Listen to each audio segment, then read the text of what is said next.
Hello, this is a garden groomer hedge trimmer. When I got this was non-working and I have managed to fix it. But first and foremost, a bit of safety instructions. Always keep your hand on here and keep your hand on here as well. That's so that you do not cut your fingers off if you do not finger that, because this is very sharp and spins round. You don't want to get your fingers stuck in there.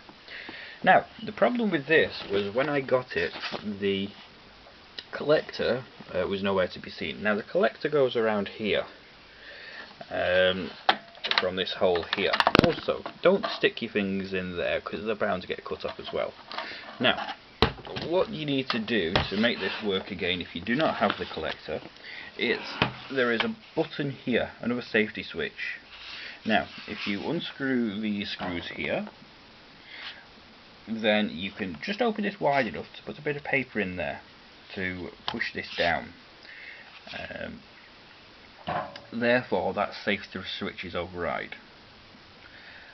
This then will turn on, but the only downside is when you use this without the collector, there's a lot of crap comes out of here from obviously cutting the hedge trim.